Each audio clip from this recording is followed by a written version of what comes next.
అందరికీ నమస్తే. ఈరోజు మన డే 206 మార్నింగ్ 4:00 లేసాను. లేసిన తర్వాత ఫ్రెష్ అప్ అయ్యి half an hour meditation complete చేసుకున్నా. మెడిటేషన్ అయిపోయిన తర్వాత 48 లాస్ ఆఫ్ పవర్ బుక్ చదువుతున్నాను. చాలా interesting topic. Law number 46 watch till end. తర్వాత కిందకొచ్చేసి నేను కాఫీ తాగిన. కాఫీ తాగి అకాడమీకి వెళ్ళిపోయినా. ఈరోజు అకాడమీలో కొంచెం వర్కౌట్ చాలా హెవీ అయిపోయింది. చాలా సేపు చేసినాం. చాలా ఎక్కువసేపు చేసినాం. అండ్ మనకి ప్లస్ పాయింట్ ఏందంటే ఈరోజు అకాడమీలో చాలా దెబ్బలు కూడా తాకినాయి. చూడండి మీకు అర్థమవుతది. తర్వాత starting with some body warmup చేయడానికి ఫుల్ స్ట్రెచింగ్ అంతా అయిపోయిన తర్వాత స్కిప్పింగ్ చేసేసిన. చూస్తున్నారు మీరు. లివర్ షాట్, రిబ్స్‌కి దెబ్బ తగిలినప్పుడు బాగా కళ్ళు తిరుగుతది. వామిటింగ్ వచ్చిన ఫీలింగ్ వస్తది. చక్కర వచ్చిన ఫీలింగ్ వస్తది. చూడండి నా బాధ చూడండి, ఆడ నా అవస్థ చూడండి. నా వల్ల అస్సలైతే లేదు. తలకాయ నొస్తుంది బాగా. సో, అది అయిపోయిన తర్వాత కండిషనింగ్ చేసినాం. అంటే నాకు దెబ్బ తగిలిందంటే, నొప్పి లేసిందంటే అక్కడ వీక్ ఉంది కాబట్టి మాస్టర్ కండిషనింగ్ చేద్దామన్నాడు. సో, అకాడమీ అయిపోయింది. ఇంటికి స్టార్ట్ అయిపోయా. ఇంటికొచ్చిన తర్వాత లా నంబర్ 46 ఎక్స్‌ప్లెయిన్ చేసిన. చాలా ఇంట్రెస్టింగ్ ఉంటది టాపిక్. తర్వాత బాగా వర్షం వచ్చింది ఇంట్లో. చాలా వర్షం వచ్చుండే. కాబట్టి వేరే సెషన్‌లో ఎళ్ళినా జిమ్‌కి.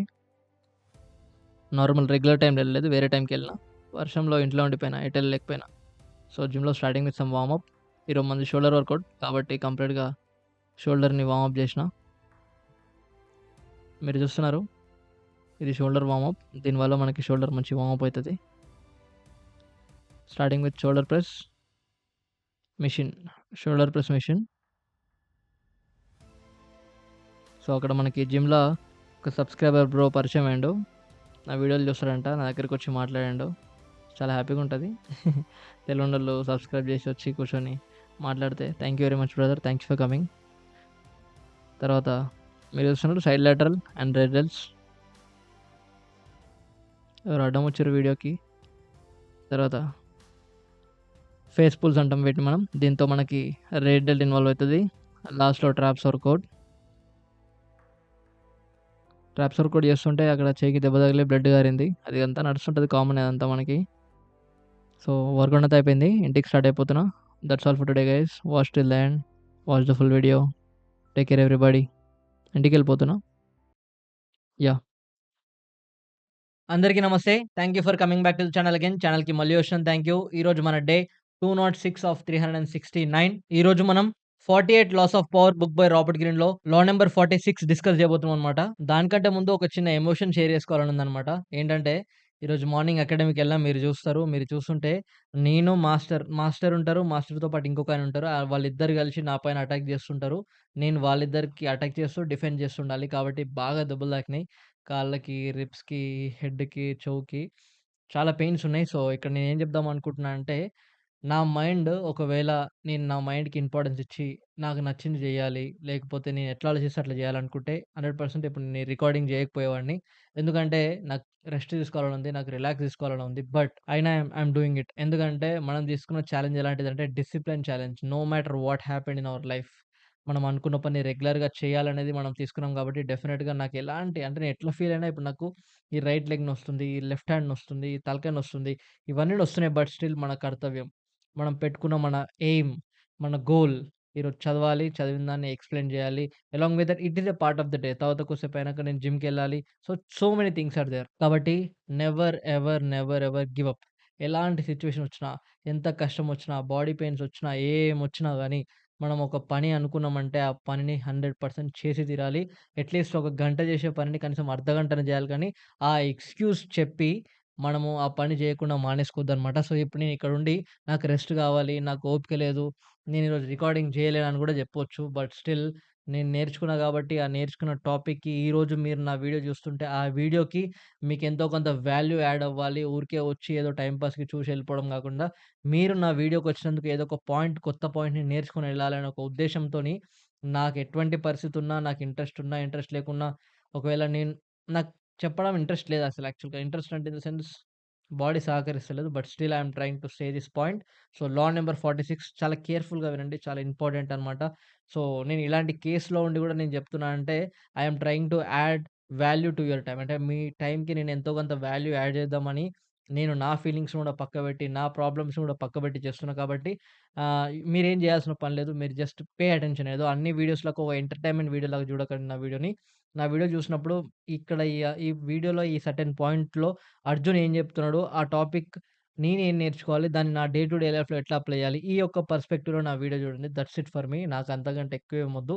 కాబట్టి let's get into the point. Law number 46 ఏంటంటే, నెవర్ అపియర్ టూ పర్ఫెక్ట్ అంట. సో, ఎప్పుడైనా మనము 10 మందులున్నప్పుడు, సొసైటీలో ఉన్నప్పుడు పర్ఫెక్ట్‌గా కనిపియాలి, పర్ఫెక్ట్‌గా కనిపియాలి అని అనుకుంటాం. బట్ మనం పర్ఫెక్షన్‌ని ఎప్పుడైనా చేజ్ చేస్తాం. బట్ యాక్చువల్‌గా ఏం జరుగుతుందంటే, హ్యూమన్ సైకాలజీ ఎలాంటిదంటే, ఎవరైతే పర్ఫెక్ట్ ఉంటారో వాళ్ళని బ్లేమ్ చేయడానికి రెడీగా ఉంటారు. అంటే ఇప్పుడు ఫర్ ఎగ్జాంపుల్ నేను ఒక ఎగ్జాంపుల్‌తో చెప్తా. సో, ఇప్పుడు నా ముందు ఒక పర్సన్ ఉండు. He is very good. He is very smart. He is very talented. He is very perfect. ఓకేనా? సో, నేను అంత స్మార్ట్ గాదు, అంత గుడ్ గాదు, అంత ఇంటెలిజెంట్ గాదు, అంత పర్ఫెక్ట్ కాదు. కాబట్టి నేను ఆయన దగ్గరికెళ్ళినప్పుడు బ్యాక్ ఆఫ్ ద మైండ్‌లో ఎక్కడో నా దగ్గర సమ్ ఇన్ఫీరియారిటీ కాంప్లెక్స్ డెవలప్ అయితది. అంటే నాకంటే వాడే గొప్పోడు. నాకంటే వాడే పర్ఫెక్ట్ అని. కాబట్టి నేనేం చేస్తా, ఆయన పైన అసూయ పెరుగుతా. అంటే envious. I will become envious on him.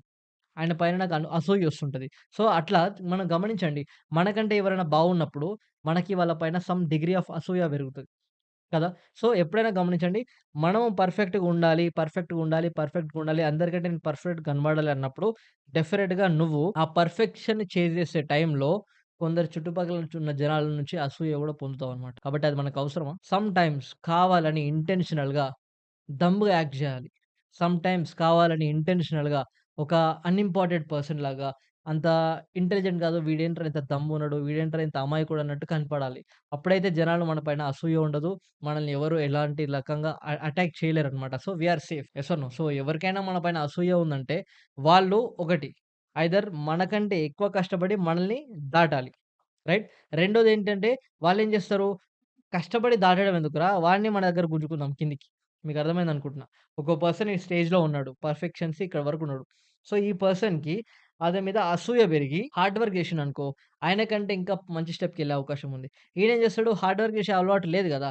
కష్టపడే తత్వం లేదు. కాబట్టి ఏం చేస్తాడు, నేను పైకెళ్ళడం కన్నా వాడినే గుంజి నా దగ్గర పెట్టుకుంటే అయిపోతది గదా! అని నీ యొక్క పర్ఫెక్షన్స్‌ని, నీ యొక్క వాల్యూస్‌ని తగ్గించే ఛాన్సెస్ ఉంటాయనేది ఇక్కడ మనకి రాబర్ట్ గ్రీన్ చెప్తున్నాడన్నమాట. కాబట్టి never ever appear too much perfect. నువ్వెప్పుడైనా పర్ఫెక్ట్‌గా కనిపిస్తున్నావంటే డెఫినిట్‌గా నిన్ను కిందికి లాగడానికి చాలామంది చూస్తుంటారు. రైట్? కాబట్టి you have to be very much careful. And రెండోదేంటంటే ఎవరైతే మనల్ని కిందికి లాగాలని చూస్తున్నారనుకో, సో, వాళ్ళకి ఛాన్స్ ఇయ్యొద్దనమాట. ఒకవేళ లాగేవాళ్ళుంటారు. ఓకేనా? మనల్ని ఇన్సల్ట్ చేసేవాళ్ళుంటారు. వాళ్ళ యొక్క ఇగో క్లాషెస్ వల్ల, వాళ్ళ యొక్క అసూయ వల్ల, వాళ్ళ యొక్క ఎన్వియస్‌నెస్ వల్ల మనల్ని, మన పనులు డ్యామేజ్ జేయాలి. మన మైండ్‌ని డ్యామేజ్ జేయాలి. మన పనుల్ని ఇబ్బంది పెట్టాలి. మనల్ని ఇబ్బంది పెట్టాలి. సైకాలజికల్‌గా, మెంటల్‌గా అని కొందరు ప్లాన్‌లేస్తుంటారు. సో, మనమేం జేయాలంటే వాళ్ళ నుంచి ఎస్కేప్ అవ్వడానికి ట్రై జేయొద్దు. వాళ్ళు మన జోలికి రానీయకుండా ట్రై చేయాలి. అంటే వాళ్ళేమన్నా చేస్తుంటే ముందే ఇది నాకేదో తేడా కొట్టేటట్టు ఉందనేసి వాళ్ళకి ముందే చెక్ పెట్టే ఛాన్స్ మనము తీసుకోవాలనమాట. కాబట్టి రాబర్ట్ గ్రీన్ ఏం చెప్తున్నారంటే ఇక్కడ సింపుల్‌గా you have to be very much smart while in observing people who are envious. అంటే ఎవరైతే మనకి ఉల్టా ఉన్నారో, ఎవరైతే మన పైన అసూయగా ఉన్నారో వాళ్ళని అబ్జర్వ్ చేయడంలో మనం చాలా స్మార్ట్‌గా ఉండాలి. బట్ ఎక్కడైతే గ్రూప్‌లో ఉన్నప్పుడు నువ్వు పర్ఫెక్ట్‌గా ఉండాలని ట్రై చేసినావనుకో డెఫినిట్‌గా you will get hate. People will never like the perfect person. I hope మీకు అర్థమైందనుకుంటున్నా. డే టు డే లైఫ్‌లో మీరు కూడా ఎక్కడైనా పర్ఫెక్ట్‌గా ఉండడానికి ట్రై చేయండి. మంచి డ్రెస్ ఏసుకొని పోండి. ఎవ్వడు నీ డ్రెస్ బాగుందని ఎవరనరు. ఎందుకంటే ఎప్పుడైతే నువ్వు పర్ఫెక్ట్‌గా ఉంటావో జనాలకి అది నచ్చదు. ఎందుకంటే వాళ్ళు ఇన్ఫీరియర్‌గా ఫీల్ అయితారు. వాళ్ళు నీకంటే తక్కువ ఫీల్ అయితారు. సో, వాళ్ళు నీకంటే తక్కువ ఫీల్ అయ్యి ఇన్ఫీరియర్‌గా ఫీల్ అయినప్పుడు ఏం చేస్తారు? వాళ్ళని ఇజ్జత్ తీయాలని ట్రై చేస్తారు. వాళ్ళని వాల్యూస్ తగ్గియాలనుకుంటారు. నువ్వు ఎట్లయితే కష్టపడి ఒక స్టేజ్‌కెళ్తావో ఆ స్టేజ్ నుంచి నిన్ను కిందికి లాగడానికి ట్రై చేస్తారనమాట. కాబట్టి ఇలాంటి జనాల నుంచి మనం కేర్‌ఫుల్‌గా ఉండాలి. మనం అంటే వాళ్ళందరు మనల్ని డిస్టర్బ్ చేయాలనుకుంటే ఏదో రోజు మనం డిస్టర్బ్ అయ్యే ఛాన్సెస్ ఉంటాయి. కాబట్టి మనం అలాంటి వాటికి పవర్ ఇయ్యొద్దు. అలాంటి వాళ్ళకి ఛాన్స్ ఇవ్వద్దు. కాబట్టి మనం ఏం చేయాలి? సమ్ టైమ్స్ ఇంటెన్షనల్‌గా మనం దంబ్‌గా యాక్ట్ జేయాలి. ఎందుకంటే ఎన్నో రాజ్యాలు, ఎన్నో రాజులు కూలిపోయారనమాట. ఎందుకంటే ఒక రాజుకి, ఇంకో రాజుకి మధ్యల నేనే గ్రేట్, నేనే గ్రేట్, నేనే గ్రేట్ అన్న క్రమంలో వీళ్ళేం చేస్తారు వాళ్ళ పైన వాళ్ళకి ఎన్వియస్ అసూయ పెరిగిపోయి యుద్ధాలు జరిగి రాజ్యాలే కొలాప్స్ అయిపోయినాయి. సో, మనం ఎంత అనేది ఇక్కడ మనకి రాబర్ట్ గ్రీన్ చాలా బ్యూటిఫుల్ స్టోరీస్‌తో చెప్పాడనమాట. But end of the day this is the formula. Never appear too perfect in front of the people. Especially in front of the people who are very close to you. Because వాళ్ళ లోపట అసూయ పెరుగుతది. అసూయ is very, very dangerous. కాబట్టి never appear too much superior అంటే జనాలకి more అప్రోచబుల్‌గా, more హ్యూమన్‌గా, మోర్ కైండ్‌గా, మోర్ జనరస్‌గా, మోర్ ఏమంటాం దాన్ని హ్యూమిలిటీగా కనిపించండి. జనాలకి మనం ఎంత అప్రోచబుల్ కనిపిస్తే జనాలు మనల్ని అంత రిసీవ్ చేసుకుంటారు. మనకి చెక్ పెట్టాలి, మనల్ని కిందికి లాగాలని వాళ్ళు స్కెచ్ లేరు. ఎవరైతే అప్రోచబుల్‌గా ఉండకుండా ఇప్పుడు ఫర్ ఎగ్జాంపుల్ ఒక పర్సన్ ఉండు ఫర్ ఎగ్జాంపుల్. ఆయన ఎంతో కష్టపడి ఒక మంచి పొజిషన్‌కెళ్తాడు. అప్పుడు ఆయనున్న పొజిషన్‌కి వీళ్ళంతా అప్రోచబుల్ కాదు. అంటే వీళ్ళెవ్వరు ఆయన దగ్గరికెళ్ళలేరు. రైట్. ఆయన కూడా వీళ్ళ దగ్గర రాలేడు. అప్పుడు వాళ్ళేం చేస్తారంటే వీళ్ళ లోపల అసూయ పెరుగుతది. ఎప్పుడైతే నువ్వు అప్రోచబుల్‌గా ఉంటావో, ఎప్పుడైతే ఎళ్ళగానే అర్జున్ గాడు మాట్లాడతాడు, ఎళ్ళగానే అర్జున్ గాడు ఫోన్ కాల్ చేయగానే లిఫ్ట్ చేస్తాడు. అంటే అప్రోచబుల్ నేచర్ ఉన్నప్పుడు ఏమైద్దంటే జనాలకి నీ పైన అసూయ పెరగదనమాట. కాబట్టి దీన్ని ముందే మనం గమనించుకోవాలి. మన లైఫ్‌లో మనం శత్రువులను పెట్టుకోవద్దు. అందరూ మిత్రులు ఉండాలని మనకి ఇక్కడ రాబర్ట్ గెయిన్ చాలా క్లియర్‌గా ఎక్స్‌ప్లెయిన్ చేశారనమాట. ఐ హోప్ మీకు అర్థమైందనుకుంటున్నా friends. That's all for today. జై హింద్ friends. See you all tomorrow. Take care everybody.